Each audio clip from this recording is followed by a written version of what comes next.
Hello, Forecaster here again, and we are back for episode 85.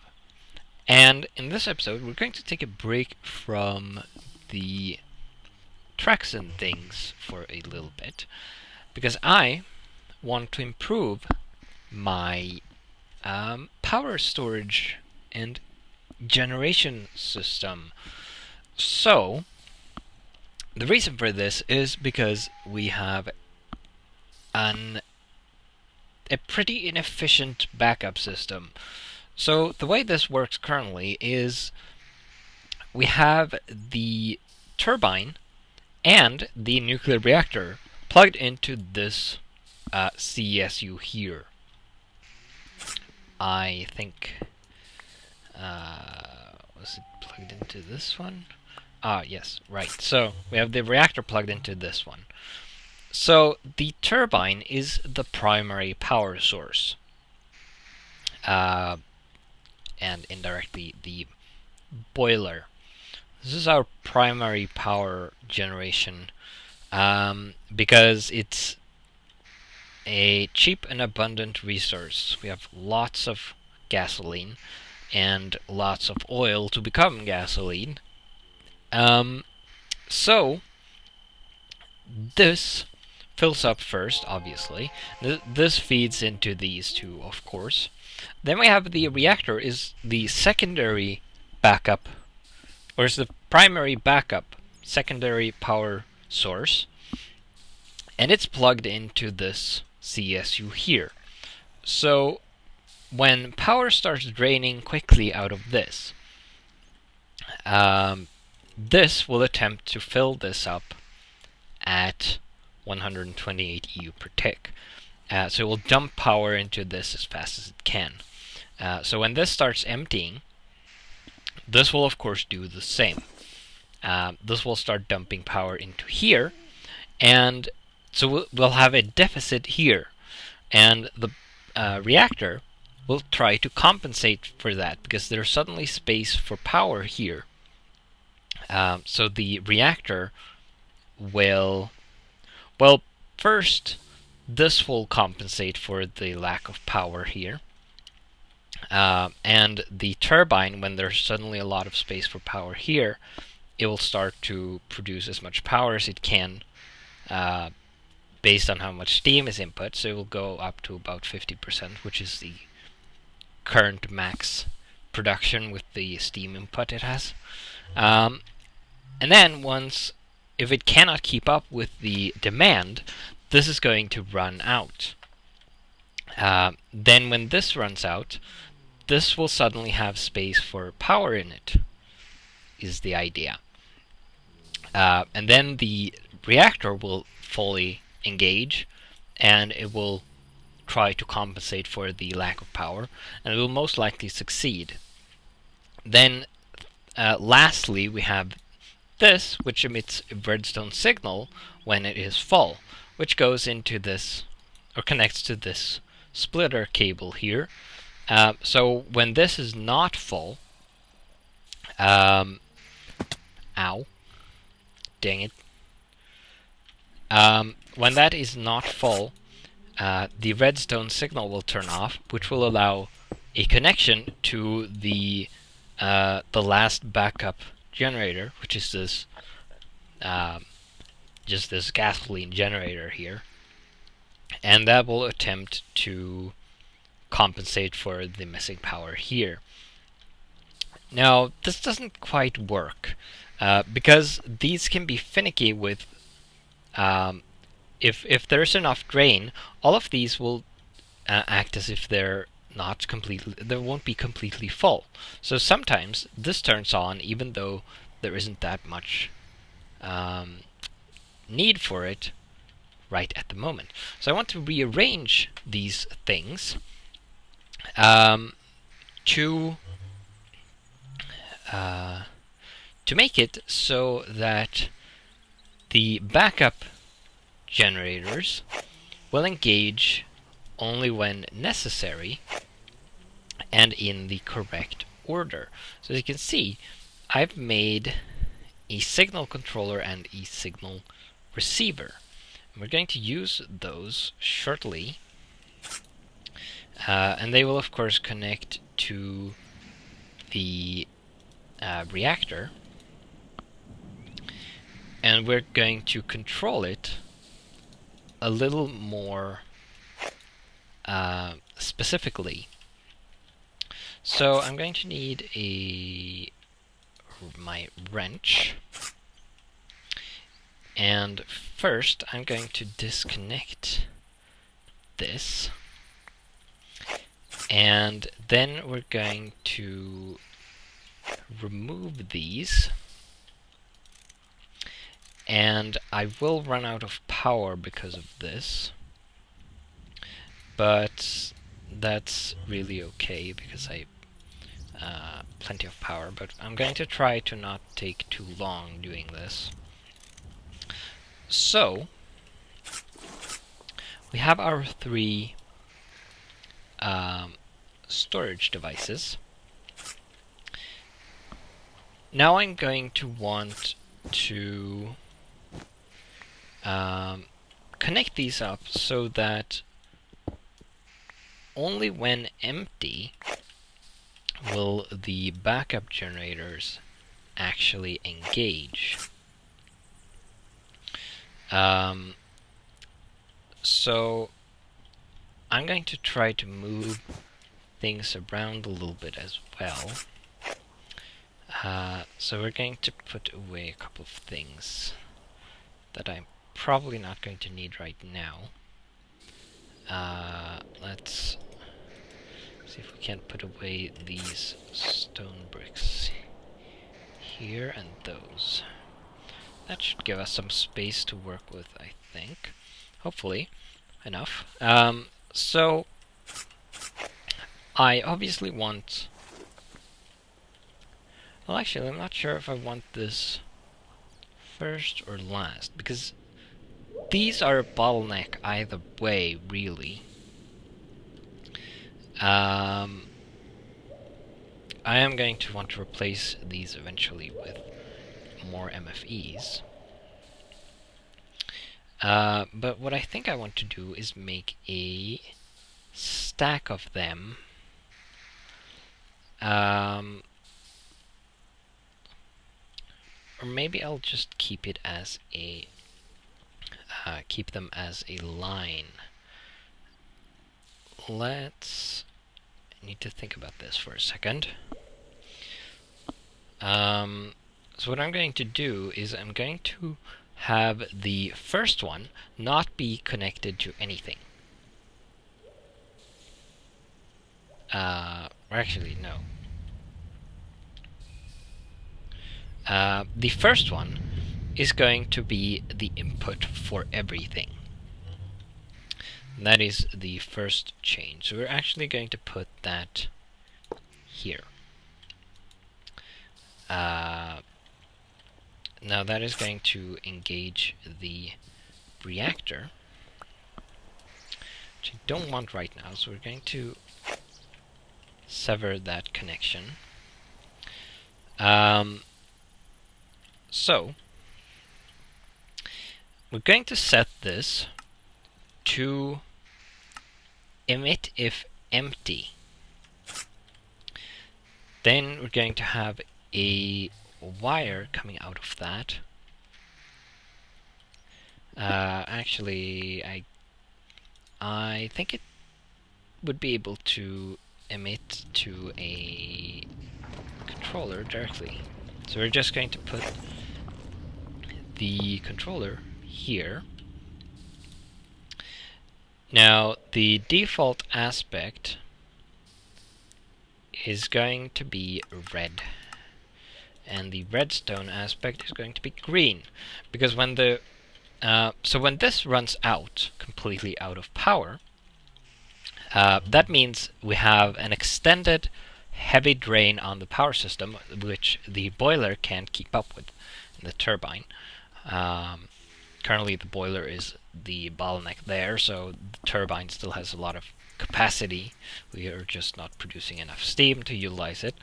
But when this runs out, that means the turbine and boiler can't keep up with the power demand.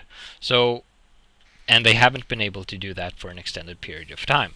So then we're going to want the reactor to turn on to compensate for the drain. So when this is empty, it's going to emit a redstone signal to this controller here. The controller is then going to send a green aspect, which is of course going to go down to the reactor and allow it to turn on.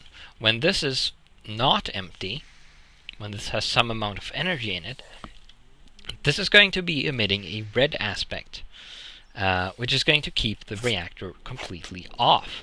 Until now, it hasn't had a shut-off. Well, the shut-off has been that it's has been controlled by the energy buffers. So when there's no space, when there has been no space for power here, power would build up in the. Almost forgot to actually select this. Power has built up in the buffer down in the Starling generator, and when that has been full, or when that is full, it won't accept any more hot coolant once the tank has filled up, and the reactor will then be shut off by the system we made before. Now, however, that is what we're going to see right now. So this buffer is pretty much full,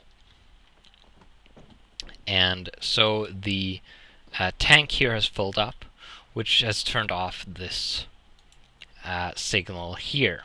So this is emitting a red aspect, which is keeping the reactor off.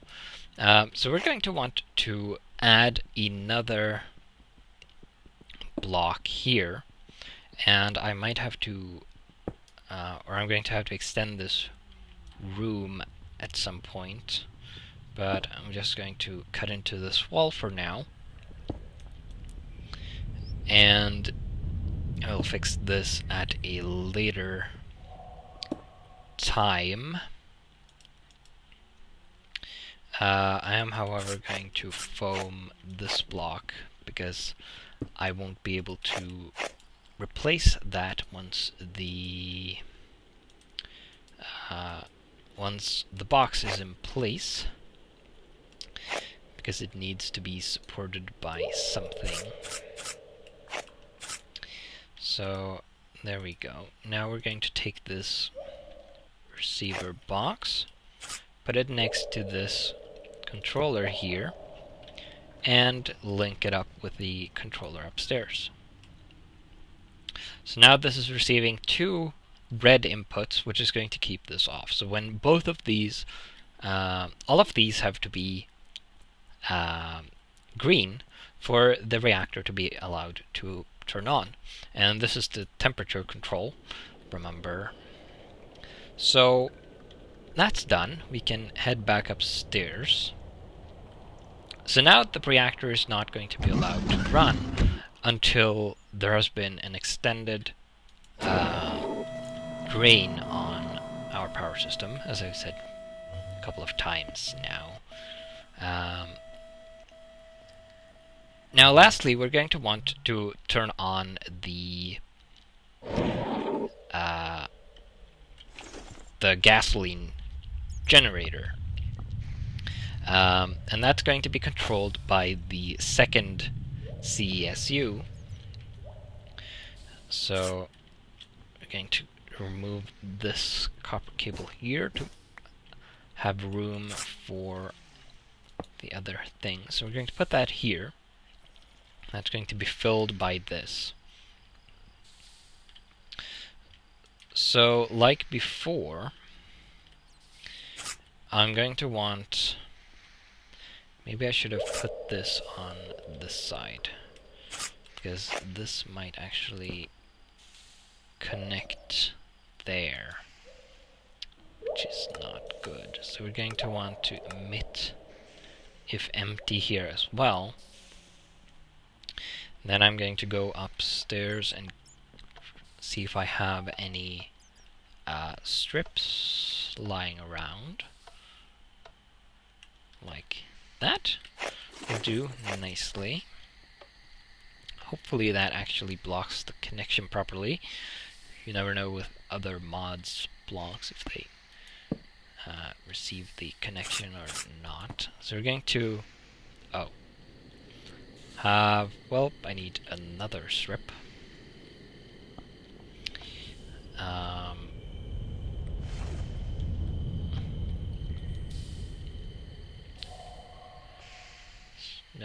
No danger of running out of power for the lights yet. They will manage for quite a while without any power input because of the internal storage. So there we are. Now we're going to put the splitter cable back on top here.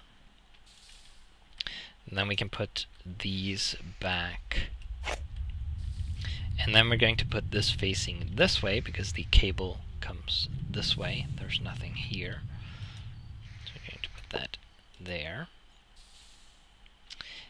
And now the power is going to be recharging. Now we can connect this up. Oh wait. We actually want this to emit if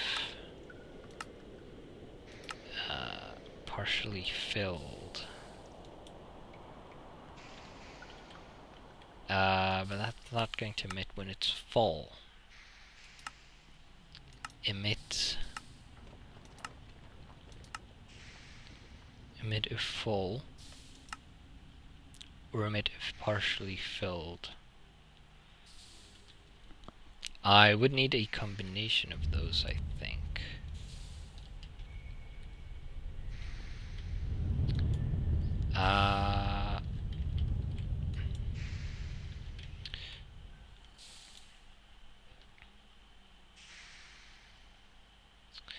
We can connect this back up. This is going to drain the buffer that is stored up in the Starling generator down by the reactor, but it's not going to generate any more power until this is completely empty. So this seems to be working, I think. Not sure what to do with this. I guess that'll do.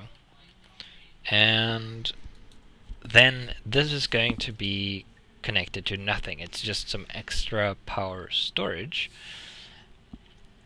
There, that connected. I guess that's fine, because if this is actually full, then no power is going to be drained from here anyway. So emit if partially filled, because then if this is not completely full, then this will disconnect, and then if this actually empties completely, then this will turn off again, allowing power to flow again. This is still emitting red aspect. Then we can connect this and this, which will enable the turbine to run once more, and it will complete our power loop. So now the reactor is only going to run when it's really needed. So until now it's been running off and on as there's been space for power in this that was previously CSU, of course. But there will always be a little, occasionally some space for power would open up, and the reactor would then have to turn on to replenish the power that was drained from the buffer downstairs. But now it's only going to run when there's a heavy extended drain on the system, which is hopefully going to be a lot better, help conserve the reactor fuel. I would love to be able to cover this up a little bit, but I don't think I can really do that. I wonder if I can foam this. I can. I assume the splitter cable still works like normal when it's like that. It's fine, probably. I don't need to cover it up. It's a power plant, not a museum. I would like some sand to dry up that.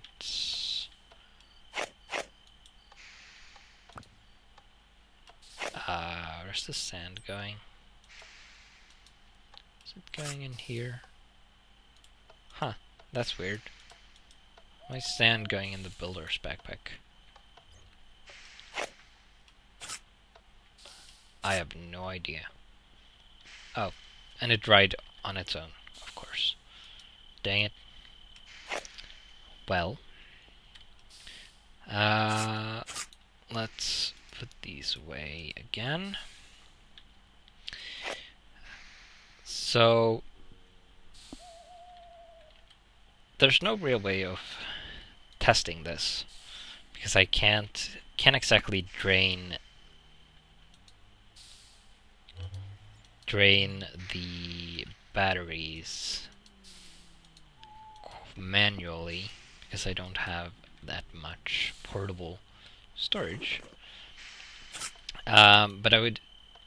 It will most likely work because it's not that complicated of a system. And I guess I will just have to wait and see. Still running. Take a while to replenish this. I thought this would go up to 50% with the boiler. Those aren't running very much. I guess they're draining enough.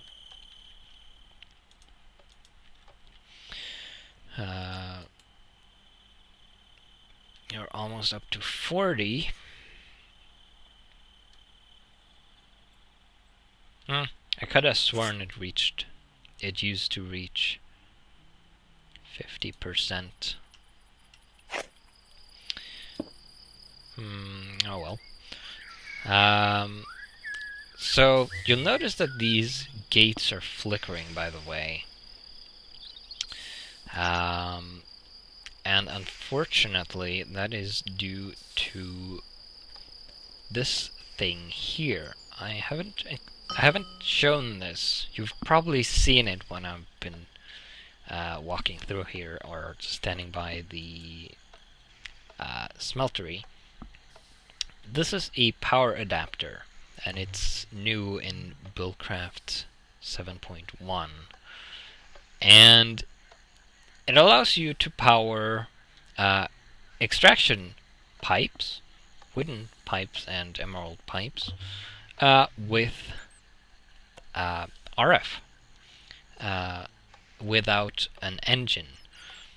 As you can see, it connects the pipe, or the adapter connects to this power line, which goes to the engines over there, and it uses power from the network to power this pipe instead of the electric engine I used to have here.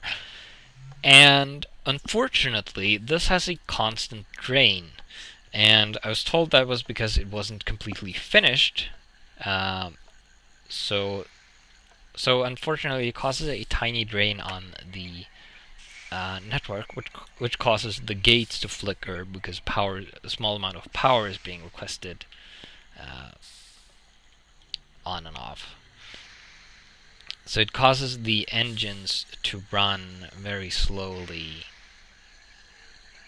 It is not all bad because they're kept kind of running on low, which means they will heat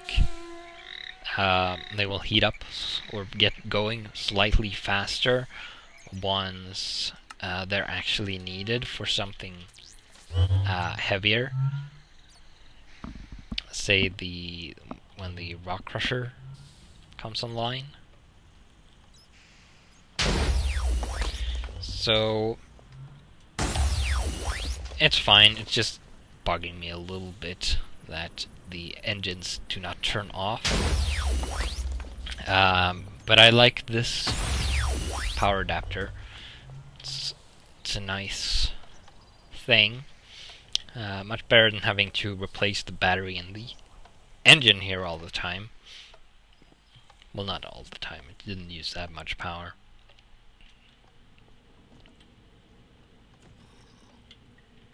Oh. This ran out of power, did it? Huh. Yes, there was some consequence of cutting or removing the power storage. Oh well. So we've reached the end of the episode, and we accomplished what I wanted to.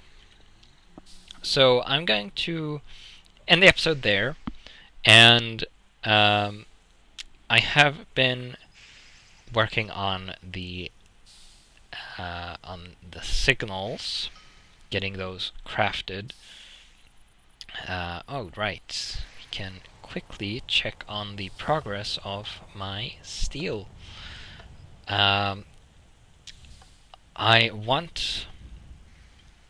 Alright, I moved it to here. And it's done. We can take these. We'll throw the empty cells in here to be refilled with pressurized air. And we can take the slag and throw it in the thermal centrifuge to be processed. We get coal dust from that and a little bit of gold, which is useful. Now, the refined iron, or also known as steel, I want to use to make metal posts, because I need something to put the signals on. So I'm going to put these like that, and this should be enough for 2 stacks of these. And then I'm going to color them black, because the signal heads are black, and you can't recolor these, unfortunately. So, and having brown posts with black signals on them would bug me to no end. So I'm going to color the posts black, of course. And hopefully in the next episode I will have the signal ready. Otherwise we'll have to do something else, of course. They are kind of fiddly to craft because of the circuits, and the signals also require signal lamps, which require some dies. Dies are kind of fiddly. And this is a lot of stuff. I wish my factory was working so I could use that, but oh well. That's also a work in progress, of course. So now we've reached the end of the episode for reals, and I will see you in the next one.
Still